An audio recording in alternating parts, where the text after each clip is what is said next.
কত পীর বাংলাদেশে আছে, পীর হওয়ার থেকে মরা পর্যন্ত একটা ঠোকা পর্যন্ত লাগেনি তার গায়ে। কথা ঠিক না? কথা কয় না। বরং সরকারি ক্ষমতায় যারা থাকে, পুঁজিপতিরা, কোটিপতিরা, সমাজের যারা উঁচু শ্রেণীর মানুষ, তারা পীরের দরবারে যা পীর সাহেবের হাতে সাথে হাত লাগায়া বরকত নিয়ে আসে। কথা ঠিক না? হুজুর আপনি দোয়া করবেন, এবার ভোটর দাঁড়াচ্ছি, তারা বরকত নিয়ে আসে, আশীর্বাদ নিয়ে আসে। ঠিক না? কিন্তু পীর সাহেবের কাছে যদি দেখতো যে এই পীরের একটা কর্মসূচি আছে ক্ষমতার যাওয়া, তাহলে কি ওই হাত ধরে বরকত নিত না? ওর হাত ধরে টান মেরে সরকত তুলতো।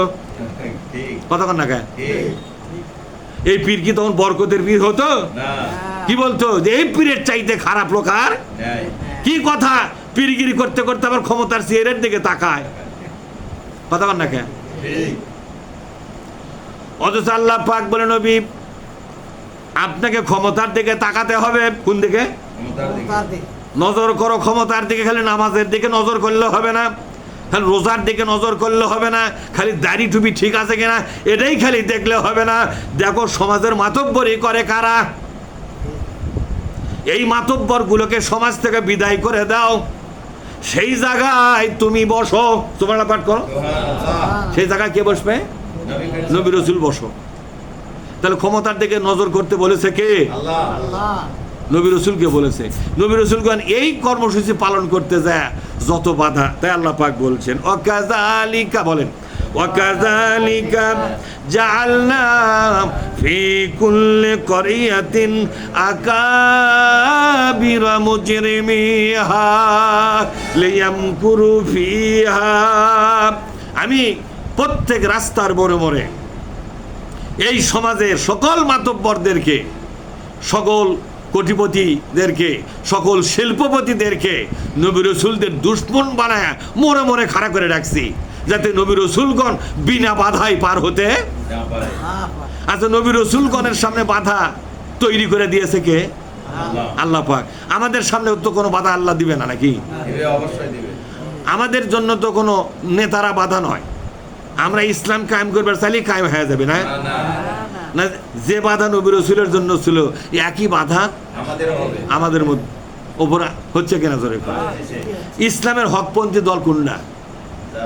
যে দলের সামনে সমাজের নেতৃস্থানীয় যে দলটাকে সহ্য করতে পারে না, যে দলের সমালোচনা করে, যে দলের বিরুদ্ধে মানুষকে খেপা তোলে, যে দলের লোকদেরকে ফাঁসি দেয়, জেল দেয়, জরিমানা করে, মারধর করে, অফিস পর্যন্ত আগুন দিয়া পুড়ে সাফ করে ফেলায়, বাড়ি ঘর ভেঙে চুরমার করে, হাত পাও ভেঙে লুলো করে ফেলায়, এই দলটাই হলো কোরআন শরীফের বর্ণনা করা বিশ্ব নবীর সামনে যে বাধা ছিল সেই বাধাপ্রাপ্ত দল। কথা ঠিক না? এই দলটাই হলো হকপন্থী দল। অনেক লোক বলে হকপন্থী দল কোনটা, ওই চিনবেই পারে না। হকপন্থী দল চিনতে গেলে কোরআন বুঝতে হবে। কি বুঝতে হবে জোরে? আপনি অনেক বড় বড় যুব্য বানাতে পারেন, দাঁড়িয়ে আপনার সুন্দরকে আঁচড়াতে পারেন, পাগড়ি পরে সারাদিন বেড়াতে পারেন, আপনার কোনো দুশ্মন হবে না। কারণ আপনার যে এই সমাজ পরিবর্তন করার কোনো কর্মসূচি, দেশের ক্ষমতা পরিবর্তন করার কোনো কর্মসূচি আপনার হাতে। আল্লাহ কি বললেন? লিউজিহিরাহু, একটা কর্মসূচি নাও। দেশের রাষ্ট্র ব্যবস্থাকে বদল করতে হবে, দেশের সংবিধানকে বদল করতে হবে, দেশের আইন ব্যবস্থাকে বদল করতে হবে, দেশের অর্থনৈতিক ব্যবস্থাকে পরিবর্তন করতে হবে, পারিবারিক নীতি, সামাজিক নীতি এগুলো আমূল পরিবর্তন করে দিয়ে নতুন একটা আল্লাহর দেওয়া নীতি কায়েম করতে হবে। আর এই কাজটা করতে গেলে আপনাকে বিনা বাধায় পার হতে আপনি পারবেন না। কারণ সমাজে কারা বাধা দেবে? আল্লাহ বলছেন আকাবিরা, বলেন আকাবিরা মুজরিমিহা, সমাজের যারা আকাবির, আকাবির মানে হলো যারা মাতব্বর, সমাজের এবং দেশের নেতা নেত্রী যারা, নেতা এবং নেত্রী যারা, এরা দুই হাতে আপনাকে বাধা দিবে। এদেরকে বাধা দেওয়ার জন্য আল্লাহ এদেরকে তৈরি করে ভালাছে। এরা দুনিয়ায় ইসলামী সমাজ নির্মাণ করার ব্যাপারে বাধা দিয়া কিয়ামতের দিন এরা জাহান্নামী হবে। যাবে কোথায় এরা?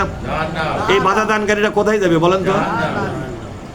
তারা আল্লাহ কিন্তু ওদেরকে চাকরি দিয়েছে, তোরা ইসলামী রাষ্ট্র ব্যবস্থা কায়েমের সামনে কি হয়ে দাঁড়া, বাধা হয়ে দাঁড়া। আজকে বাধা হয়ে দাঁড়া, পরকালে একসাথে তোরা সবাই মিলে কোন জায়গায় যাবো, জাহান্নামে যাবো।